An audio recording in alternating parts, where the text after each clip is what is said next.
Friends, अगर आपको market के अंदर इन्वेस्ट करना है, काफ़ी लोग बोलते होंगे कि यार आप इंडेक्स फंड से स्टार्ट कर सकते हो, ईटीएफ से स्टार्ट कर सकते हो। तो इसके अंदर बहुत ही पॉपुलर जो हमारे पास इंडेक्स है, आपको स्टार्ट करने के लिए कौन सी कंपनीज चाहिए? मोस्टली लोग स्टार्ट करते हैं लार्ज कैप्स यानी कि टॉप कंपनीज में। इसके अंदर जो एक बहुत ही प्रोमिनेंट इंडेक्सेस है हमारे पास, वो है निफ्टी 50 यानी कि इंडिया की टॉप 50 कंपनीज मार्केट कैप के हिसाब से लार्ज कैप कंपनीज जो होती हैं हमारे पास। और एक और पॉपुलर हमारे पास इंडेक्सेस है, वैसे तो इंडेक्सेस काफ़ी सारे हैं, लेकिन एक पॉपुलर इंडेक्सेस है दैट इज निफ्टी 500। जैसे नाम से ही पता लग रहा है, एक में 50 कंपनीज हैं और दूसरे इंडेक्सेस यानी कि निफ्टी 500 में हमारे पास 500 कंपनीज हैं। आपकी जो 100 टॉप 100 कंपनीज होती हैं, वो होती हैं आपकी लार्ज कैप कंपनीज। 101 से लेके जो आपकी नेक्स्ट 150 कंपनीज होती हैं, वो आपकी मिड कैप्स होती हैं और स्मॉल कैप्स होती हैं 250 से 500। यानी कि आपको एक्सपोजर मिलता है mid caps and small caps का आपको निफ्टी 500 के अंदर।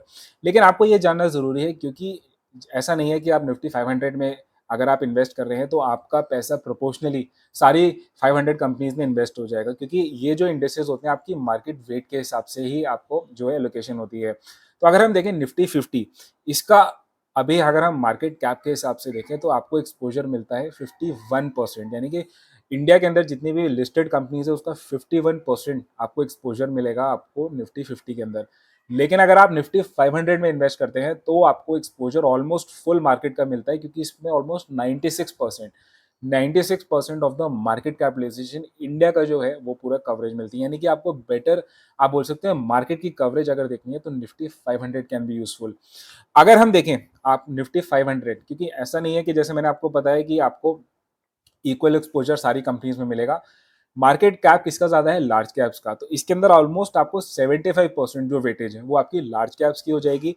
मिड कैप का एक्सपोजर आपका 16% और स्मॉल कैप्स का 9%, क्योंकि स्मॉल कैप्स का ऑब्वियसली मार्केट कैप कम है तो आपको प्रोपोर्शनली भी कम मिलेगा। इवन तो आप देखेंगे कि 500 में से 250 कंपनीज आपकी कौन सी हैं? आपकी स्मॉल कैप्स हैं और 100 कंपनीज ही हैं जो आपकी लार्ज कैप्स हैं, लेकिन उनका वेटेज वो है 75%। यानी कि आपको like I told you better exposure मिल रहा है लार्ज कैप्स का, मिड कैप्स का एंड स्मॉल कैप्स का। लार्ज कैप्स आपको पता है थोड़ी सी स्टेबिलिटी के लिए बेटर होती हैं, लेकिन अगर आपको थोड़ी सी वोलेटिलिटी और हाई रिटर्न्स के चांसेस चाहिए तो आपको थोड़ा सा एक्सपोजर अगर mid caps and small caps का भी मिल जाए तो वो बहुत अच्छा हो सकता है।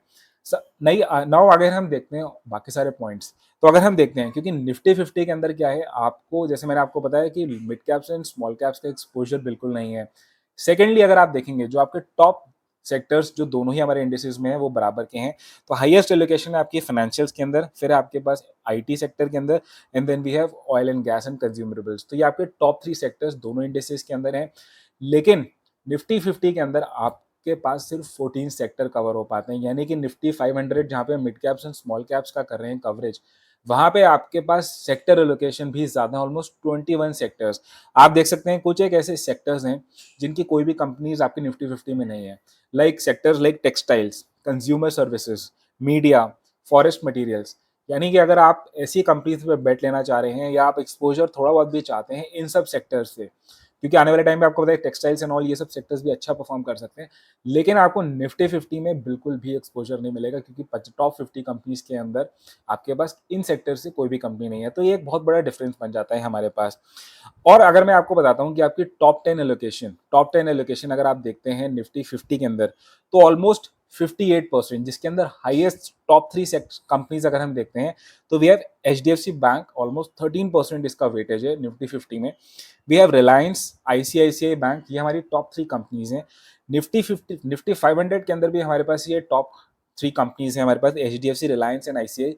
लेकिन इसका कंपेरेटिवली वेटेज थोड़ा सा कम हो जाता है। तो अगर हम देखते हैं टॉप 10 कंपनीज जो हैं यहाँ पे सिर्फ 37% ऑक्यूपाई कर रही हैं। यानी आप बोल सकते हैं कि ये थोड़ा सा डाइवर्सिफाई कर रहा है, लेस कंसंट्रेटेड हो गया है आपका, जैसे निफ्टी 50 है। तो Nifty 500 obviously like I told you it's like more diversified, थोड़ा सा कम कंसंट्रेटेड है। तो ये एक अच्छा हो सकता है at least for the long term, जहाँ पे अगर आप डाइवर्सिफाइड रिटर्न्स की देख रहे हैं।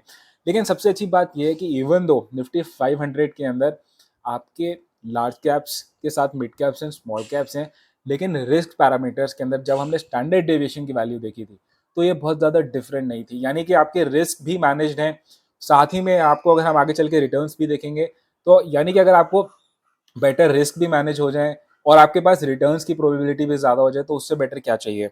नाउ हम देखते हैं यहाँ पे हमने रिटर्न्स कंपेयर किए हैं निफ्टी 50 और निफ्टी 500 के। तो आप देखेंगे 5 ईयर्स के जब हम थोड़ा सा लॉन्ग टर्म होराइजन में देखे हैं तो आपके निफ्टी 500 के रिटर्न्स बेटर आ रहे हैं। और जब हमने रिसेंटली 1 ईयर के रिटर्न्स देखे हैं यहाँ पे, तो आपके अगेन मार्जिनली आपका निफ्टी 500 के रिटर्न्स बेटर आ रहे हैं। तो कहने की बात ये है कि आपके बेटर रिटर्न्स आ रहे हैं और आपका ओवरऑल पोर्टफोलियो रिस्की भी नहीं हो रहा है, तो this is a very good bet. Recently आपको बताएं इस इन पर्टिकुलर स्कीम्स के अंदर वैसे तो बहुत सारी स्कीम्स हुई हैं, लेकिन मोतीलाल ओसवाल ने अपना ईटीएफ लॉन्च किया है निफ्टी, आपका निफ्टी 500 का। इंडेक्स फंड ऑलरेडी लॉन्च था, तो आप कंसीडर कर सकते हैं। लेकिन क्या आपको ऐसे फंड्स के अंदर या निफ्टी 500 के अंदर या 50 के अंदर आपको इन्वेस्ट करना चाहिए? वैसे तो आपको वो एक पर्सनल डिसीजन हो सकता है जो आप डिसाइड कर सकते हैं, लेकिन अगर आप ऐसे न्यू इन्वेस्टर हैं जिसने आज तक कभी मार्केट के अंदर इन्वेस्ट नहीं किया है, जो एक सेफ बेट लेना चाहता है, एंट्री लेना चाहता है, वो मूव करना चाहता है फ्रॉम एफडी या फिर उस तरीके के इंस्ट्रूमेंट से, तो पैसिव फंड एक बहुत ही स्टेबल अच्छा कैटेगरी है, आप बोल सकते हैं एक फंड हो सकता है जिसके अंदर आप इन्वेस्ट कर सकते हैं। तो आप ये दोनों फंड्स कंसिडर कर सकते हैं as per your risk profile. लेकिन अगर आप थोड़ा सा भी एग्रेसिव स्टाइल के इन्वेस्टर हैं, तो ऐसा देखा गया है कि आप लार्ज कैप्स के अंदर अगर आपको इन्वेस्ट करना है तो आप एक इंडेक्स फंड से निफ्टी 50 ले सकते हैं। लेकिन अगर आपको mid caps and small cap से एक्सपोजर चाहिए, तो आप रादर देन इन्वेस्टिंग इन किसी इंडेक्स फंड के अंदर आप एक डेडिकेटेड आप एक एक्टिव फंड ले सकते हैं, जस्ट लाइक आपका डेडिकेटेड मिड कैप्स या स्मॉल कैप्स होते हैं। वो आप ऐसे पोर्टफोलियो बना सकते हैं जिसके अंदर आपको एक्सपोजर मिल जाएगा large caps through index fund, and mid caps and small caps का एक्सपोजर आपका एक्टिव फंड्स। लेकिन ये आपको अपने रिस्क प्रोफाइल से मैच कराना पड़ेगा before you select an active fund, क्योंकि उसमें थोड़ी सी वोलेटिलिटी रिस्क बढ़ने के चांसेस ज़्यादा होते हैं। तो आई होप आपको आइडिया लगा होगा about these two portfolio, about these two indices Nifty 50 and 500। मुझे एटलीस्ट अभी के टाइम पे निफ्टी 500 थोड़ा सा बेटर लग रहा है because of the better risk management and इसके बेटर रिटर्न्स। लेकिन आपको like I told you this video is only for the educational purpose, अपने फंड मैनेजर की फाइनल एडवाइस और अपने गोल के हिसाब से आपको इन्वेस्टिंग करना है।